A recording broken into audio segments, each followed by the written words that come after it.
Brahma Kumaris.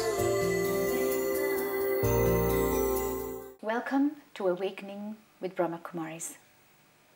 The power of cooperation, our topic for today.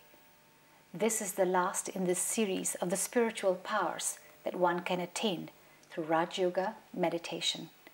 When I think of the word cooperation, a beautiful image comes in my mind. The meeting of the East with the West in great humility and in homage to the divine.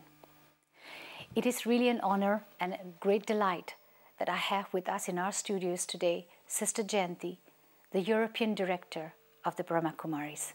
Welcome, Sister Jayanti. Om Shanti. Om Shanti. Sister Jayanti, this is the last power in this series of spiritual power in meditation. Is there a significance why this power is the last? The first one was the power to draw within.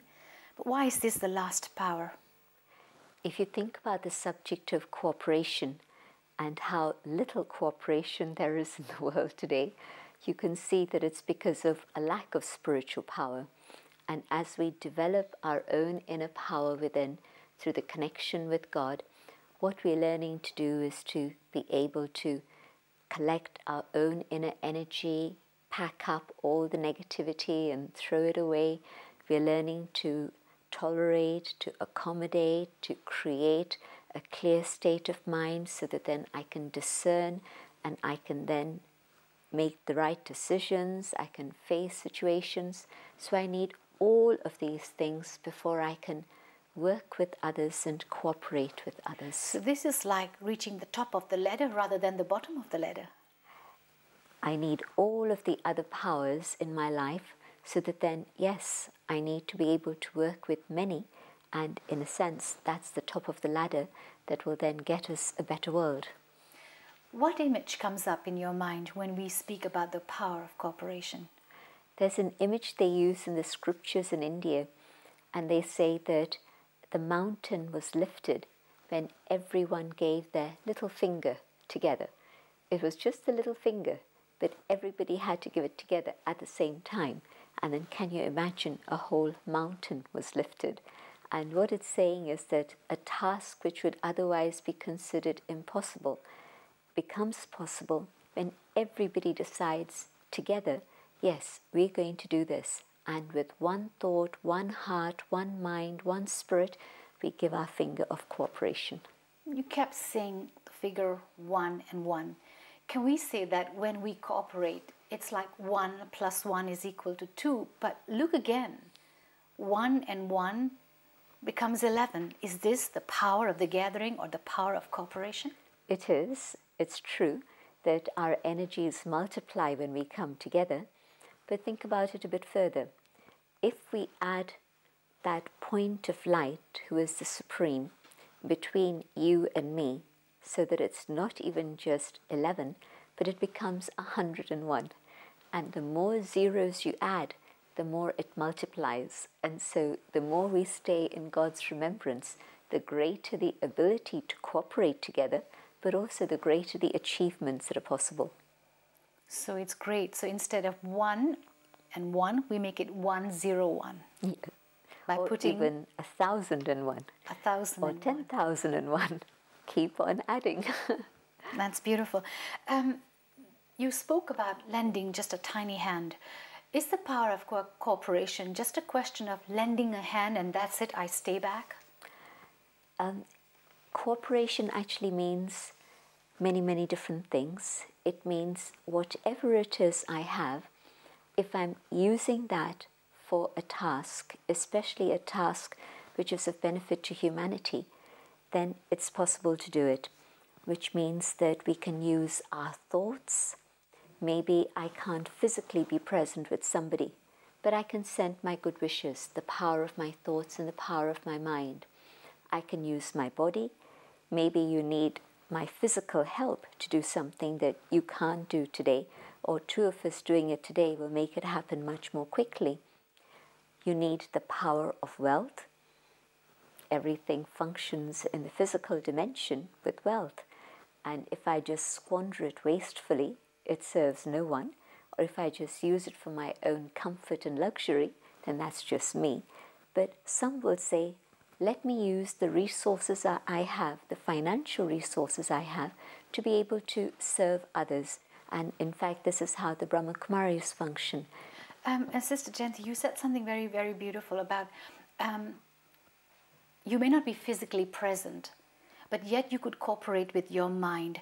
Does it mean to say that I sit here and I know that my child is far away abroad, and he can sit there and I know he's going through an interview, he's going through his examinations, and I can actually send the power of my thoughts and cooperate in keeping him calm, in keeping him peaceful, and making it success? It's a reality that thoughts travel through time and space. And especially when there's a relationship of love, my thoughts reach you instantly. And so if I'm thinking of you with good feelings and good wishes, they'll reach you. And so yes, we can cooperate long distance, we can cooperate remotely with good wishes. You spoke also very beautifully about cooperating with wealth. So money is not bad, it's how you use it. That's right. I was telling you about how the Brahma Kumaris function, for example. We don't charge fees for anything that we do, nothing. Whether it's a course or a lecture or a retreat or a conference, everything is available. This is worldwide? This is worldwide. It's like the sunshine that's available freely to everyone because it's not my property. I can't charge you for it. It comes from above. But how does it fund itself? Well, this is how it happens, that if a person has taken benefit, then they want the work to continue, and so they cooperate by using their wealth to help. Some will cooperate by using their talents, their skills. All our work worldwide is done by volunteers, and so they're doing it because they've had benefit, and so they want others to take benefit also. So the power of cooperation can extend on many, many different levels. The power to cooperate. I can imagine. It's just amazing to hear this, at how the whole institution is funded just by people wanting to cooperate. Some people use their space, some people, this is how the Brahma Kumari has really moved forward. It's an unusual concept compared to others where things are not, you're charged for basically many things. How do you use the power of cooperate in creating team spirit? So when you work with volunteers, you're using your power of cooperation. I'm using my skills, you're using ability, your speed, your wealth. How does it build team spirit? A team is only possible when there is cooperation. And if any one member of the team has the ego to think that, well, they can't manage without me, then the team isn't going to function very well. I'm thinking about, say, for example, if you've got this beautiful car and you look inside the engine, then there's big parts and there's little parts, but everything is working in synchronicity. And if even a tiny little part is missing or is malfunctioning, this amazing, beautiful vehicle comes to a standstill. Complete. So everything has to work together in harmony. Or you think about a team of players on the sports field. It's one person who's going to kick the ball that lands up in the goal post, but it's everybody who's worked together with a strategy to make that happen, and everybody had that one focus.